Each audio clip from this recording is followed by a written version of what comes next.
देखिए इस सवाल में कहा गया है 3 बिंदुएं दिया गया, ये बी ए सी, ये 3 बिंदुएं संरेखी है या नहीं, इसका जांच करना है। अब 3 बिंदुएं संरेखी होता है, कब होगा या कब नहीं होगा उसके लिए हम लोग कल ही पढ़े थे। अगर 3 बिंदुएं ए बी और सी एक रेखा पर स्थित हो, 3 बिंदुएं या उससे अधिक बिंदुएं एक रेखा पर स्थित हो, तो ये तीनों बिंदुएं जो है संरेखी के नाम से जाना जाएगा। अन्यथा अगर ये तीनों बिंदु जो है एक रेखा पर स्थित ना हो तो उस सिचुएशन में ये तीनों बिंदु ए बी सी असंरेखी के नाम से जाना जाता है।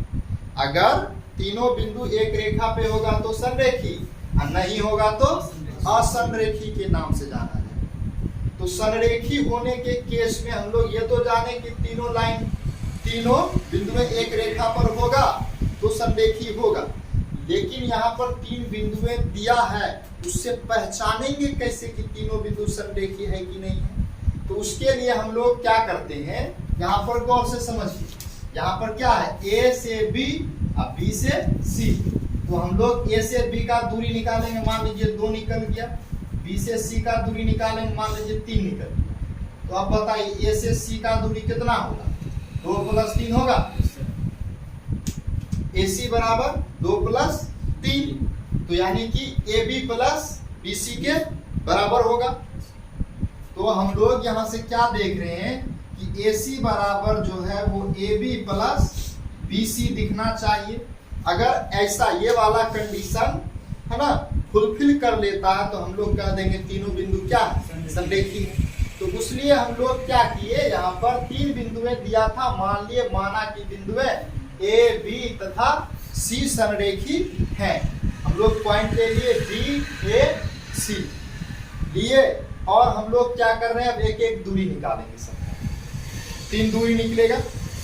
पहला ए बी निकला, A B is equal to, दूरी सूत्र से हम लोग क्या लिखेंगे, √x2 - x1 का whole square plus y2 - y1 का होल स्क्वायर। ये जैसे ही फॉर्मूला लिखे तो उसके बाद हम लोग क्या करेंगे, ए और बी में जो बिंदुएं है, ए बी बिंदु है ना, उसमें x1 x2 का मान दिया हुआ, उसको देख करके लिखना। तो ए वाला बिंदु ये है, बी वाला बिंदु ये, तो पहला हमेशा 1 होगा, दूसरा हमेशा 2 होगा, तो ये वाला बिंदु 2 हो जाएगा। x2 का मान 1, x1 का मान 5। उसी तरीके से y2 का मान -1 और y1 का मान -1 केवल है। अब 1 में 5 घटाएंगे, -4 बचेगा, -1 -1 -2 हो जाएगा, स्क्वायर करेंगे 16 आ जाएगा, और यहाँ भी स्क्वायर करेंगे 4 आ जाएगा। दोनों को जोड़ेंगे क्या निकल जाएगा, √20, और √20 को हम लोग तोड़ते हैं इसी तरीके से, 2 × 2 × 5 20 हो जाता है। यहाँ पे 2 का जोड़ा लग गया तो 2 बाहर, रूट अंदर में फंस गया 5, तो 2√5 हो गया ए बी का मान। उसके बाद हम लोग क्या निकालेंगे, ए बी सी, ये आपका पॉइंट जो है ना इस तरीके से लेना होगा। ये ए बी हम लोग जो निकाले हैं, बी सी सबसे बड़ा है ना, अच्छा ठीक ही था एक तरीके से, बी और ये था, ये बी और सी निकालना है अब हम लोगों को। बी से सी का दूरी, तो बी और सी निकाले तो उसके लिए भी फॉर्मूला लगाएंगे दूरी सूत्र से, BC is equal to √x2 - x1 का whole square plus y2 - y1 का होल स्क्वायर। अब यहाँ पर B और C में देखना, B और C ये दोनों पॉइंट है, तो पहला वाला 1 कहलाएगा, दूसरा वाला 2 कहलाएगा। तो देखिए 11 में 1 घटेगा, उसके बाद 4 में -1 को घटाएंगे तो प्लस हो जाएगा, है ना, माइनस माइनस होता है, यहाँ माइनस है और ये वाला माइनस मिलकर प्लस हो जाएगा। 11 में 1 घटेगा 10, 4 में 1 जोड़ेंगे 5, 10 का 100, 5 का 25 स्क्वायर हो जाएगा। दोनों को जोड़ देंगे 125 हो जाएगा। 125 का मतलब क्या होता है, 5 गुना 5 गुना 5, 5 5 जोड़ा लग गया तो 5 बाहर, 1 रूट अंदर में फंस गया, 5√5 BC का मान निकल गया। सिमिलरली हम लोग अब AC का मान निकाल लेंगे, AC। तो AC में भी फॉर्मूला लगेगा दूरी सूत्र का। दूरी सूत्र में अब हम लोग मान पुट करेंगे AC। पहला वाला 0.1 कहलाएगा, दूसरा वाला 2 कहलाएगा। ये देखिए 11 में 5 घटेगा, 11 में 5 घटा, 4 में 1 को घटा देंगे, 11 में 5 6 बचेगा, 4 में 1 घटेगा 3 बचेगा, 6 का 36 और 9 का स्क्वायर 2। अच्छा ये 3 है ना, 3 का स्क्वायर 9 हो जाएगा। अब दोनों को जोड़ देंगे कितना हो जाएगा, 45। 45 को तोड़ेंगे तो 3√5 इकाई हो जाएगा। AC का मान इतना निकल गया। अब हम लोग यहाँ पर देखेंगे ये जो AB निकाले, BC निकाले और AC निकाले, तो यहाँ पर दिख रहा है आपको क्लियरली रूप से कि ये जो AB और AC है ये दोनों छोटा है और BC क्या है, बड़ा है। तो हम लोग इसीलिए उसको इस तरीके से अरेंज किए थे। तो यहाँ पर हम लोग लिख सकते हैं कि BC जो है वो AC प्लस AB के बराबर है, यानी कि कोई एक जो है अन्य दो के बराबर होना चाहिए। कोई एक दूरी दो दूरियों के योग के बराबर होना चाहिए। तो यहाँ पर BC का मान 5√5 है, पुट कर दिए। AC का मान 3√5 है और AB का मान 2√5 है। दोनों को जोड़ेंगे 3 2 5 और रूट है तो रूट हो जाएगा। तो ये देखिए 5√5 बराबर 5√5, यानी कि ये दोनों क्या आपस में बराबर है ना। तो सररेखी का यही कंडीशन ही है कि अगर हम लोग तीनों दूरी निकालेंगे, उस तीनों दूरी में कोई दो दूरी का जोड़ किसी तीसरे के बराबर हो जाए, है ना, दो का योग तीसरे के बराबर हो जाए तो हम लोग कहेंगे कि बिंदुएं A B C ये तीनों बिंदुएं संरेखी है, यानी कि एक ही रेखा पर स्थित है।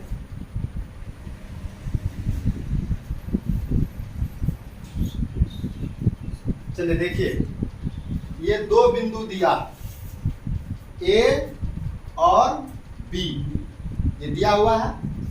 कहा है इस दोनों की बीच की दूरी ज्ञात कीजिए, और दूरी जब ज्ञात कर लीजिएगा तो बताइए क्या दूरी थीटा पर डिपेंडेंट है या उससे स्वतंत्र है। डिपेंडेंट का मतलब थीटा पर निर्भर करना। थीटा जब तक है ना मान रहेगा, वो अपना मान नहीं देगा तब तक दूरी कुछ निकलेगा, थीटा पर डिपेंड करेगा। जैसे हम लोग को अमेरिका जाना, मान लीजिए कि कोई भी किसी भी प्रकार का वाहन या यात्रा जैसे समुद्र मार्ग है वो अस्त व्यस्त हो गया। एक ही सिस्टम है हवाई जहाज, तो हम अमेरिका कैसे जा सकते हैं?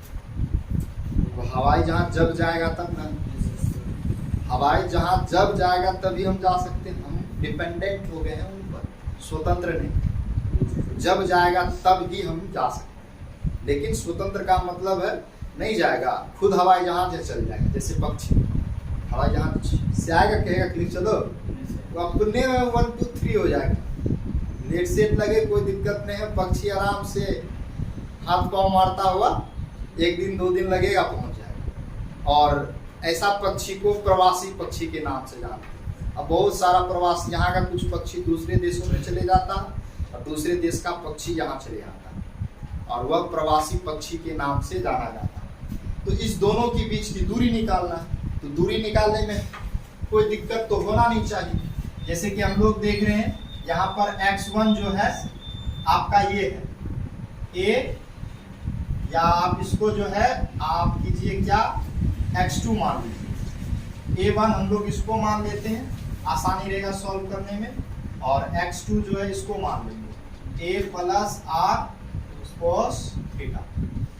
सिमिलरली y1 बराबर b और y2 बराबर ये वाला b plus r sine theta. जैसे ही हम लोग इतना लिखे तो हम लोग दूरी सूत्र से जानते हैं, लिखेंगे दूरी सूत्र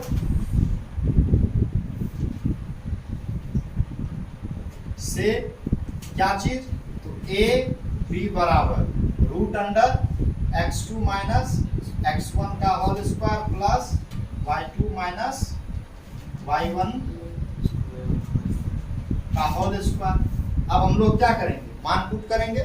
देखिए x2 का मान a plus r cos theta का, अच्छा यहाँ पे नहीं, अभी तो नहीं कुछ होगा। ये देखिए x2 का मान लिखे कितना हुआ, माइनस क्या x1 है, x1 की जगह a का होल स्क्वायर प्लस y2 का मान b plus r sine theta minus y1 का मान b का होल स्क्वायर। अब गौर से देखिए अंदर में a माइनस में b माइनस में कैंसिल होगा, बचेगा क्या r कोस थीटा का और यहाँ पे r साइन थीटा का होल स्क्वायर। अब गौर से देखिए इसको हम लोग क्या लिख सकते हैं, इस तरीके से r स्क्वायर साइन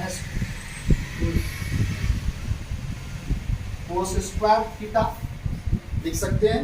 हम लोग एक फॉर्मूला पढ़ते हैं घातांक में, a b का होल पावर m, तो हो जाता है a का पावर m इंटू b का पावर m। यहाँ पे होल पावर है तो r का भी पावर हो जाएगा, कोस का भी पावर हो जाएगा, plus r square sine square theta. अब विद्यार्थी के मस्तिष्क में फॉर्मूला दौड़ने लगा होगा, बताइए कौन सा फॉर्मूला यहाँ पर लगने वाला है ना। तो हम लोग यहाँ पर देखें r है, यहाँ पे r बीच में प्लस है, हम लोग क्या करेंगे इसको कॉमन ले लेंगे, बचेगा क्या चीज cos square theta plus sine square theta. बताइए कुछ फॉर्मूला याद आ रहा, क्या चीज याद आ रहा, बताइए इसका मान कितना होता है। हाँ तो ये r square into 1 sine square theta plus cos square theta का मान 1 होता है। गुना करेंगे क्या आएगा r स्क्वायर, अब रूट के अंदर r स्क्वायर है तो क्या हो जाएगा r बाहर हो जाएगा, यही क्या हो गया आंसर हो गया। ये r निकल गया आपका a और b के बीच का दूरी, तो a और b के बीच का दूरी में क्या है, केवल r आया। तो अब बताइए क्या r या ab जो है वो थीटा पर डिपेंडेंट है, नहीं डिपेंडेंट है, क्योंकि आंसर में r है ही नहीं।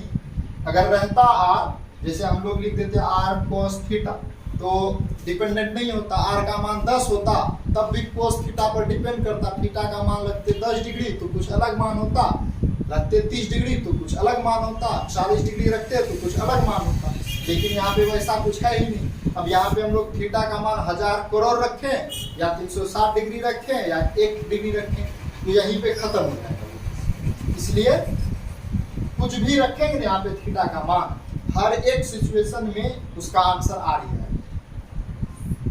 इसीलिए हम लोग लिख देंगे है ना, ए बी थीटा पर निर्भर नहीं करती है।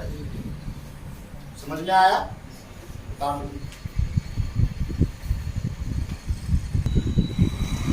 देखिए अगले सवाल में दिया गया है 3 बिंदु है, कहा जा रहा है कि ये 3 बिंदुओं से एक त्रिभुज बन रहा है। इस 3 बिंदुओं से आप बताइए कि ये त्रिभुज किस प्रकार का है।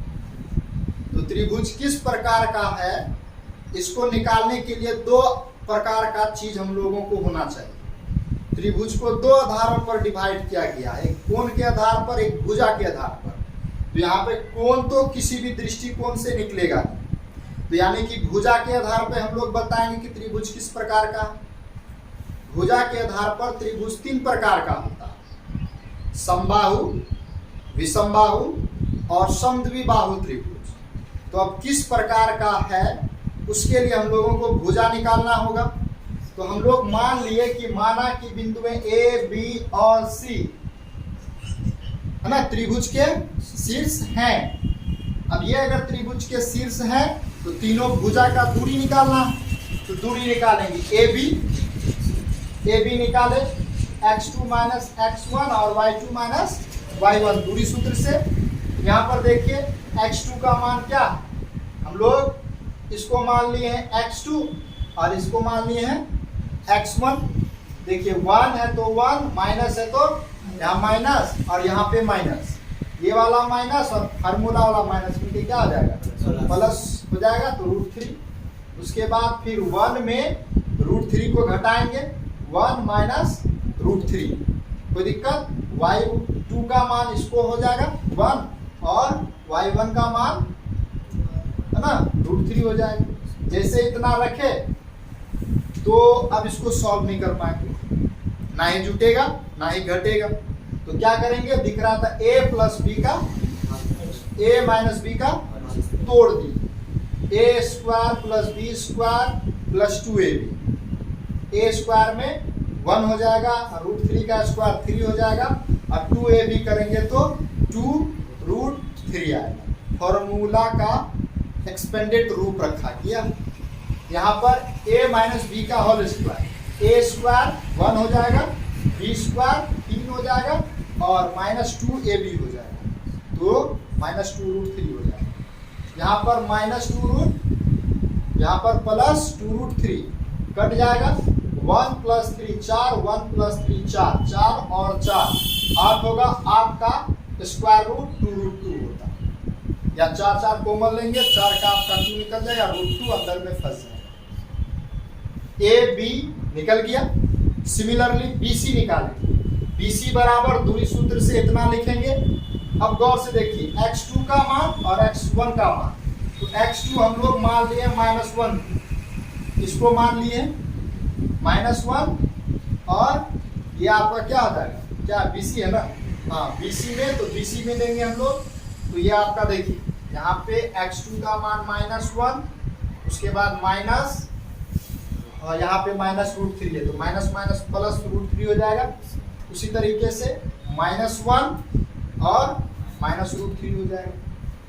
अब फिर यहाँ पे वही a प्लस बी का, a square plus B square है ना, प्लस होता है, लेकिन यहाँ पे माइनस एक तो दिया हुआ है ना, तो माइनस आ जाएगा, इसीलिए -2ab हो जाएगा। तो इतना आ जाएगा आपका। फिर यहाँ पे दोनों क्या है आपका माइनस है, यानी कि प्लस वाला फॉर्मूला है, a स्क्वायर बी स्क्वायर और 2ab, तो ये वाला प्लस में ये वाला कट जाएगा, 4 1 3 4 4 4 8 8 का स्क्वायर रूट 2√2, BC का मान 2√2 इकाई निकल गया। उसी तरीके से अब हम लोग AC निकालेंगे। AC फिर फॉर्मूला रखेंगे, या फॉर्मूला रखना बंद कर दिए, विद्यार्थी कितना बार बता दिए कि याद हो गया होगा। हम लोग डायरेक्ट रख देंगे x2 माइनस x1, ये देखिए AC है ना, AC, इसमें देखिए इसको 1 मानेंगे या इसको 2 मान लेते हैं, तो ये x2 का मान हो जाएगा 1 माइनस x1, तो माइनस माइनस क्या हो जाएगा प्लस, उसके बाद 1 माइनस ये वाला माइनस माइनस माइनस प्लस हो जाएगा, 1 1 2 1 1 2 स्क्वायर करेंगे 4 4 आ जाएगा, 4 प्लस 4 का क्या हो जाता 2√2। जैसे ही यहाँ पर देख रहे हैं तो हमको AC और AB और BC ये सभी आपस में क्या दिख रहा है, AB बराबर BC बराबर AC। अगर किसी त्रिभुज का तीनों भुजा बराबर होता है वह त्रिभुज समबाहु त्रिभुज के नाम से जाना जाता है। इसलिए बिंदु ए बी सी समबाहु त्रिभुज के शीर्ष हैं। समझ में आया? कोई दिक्कत है?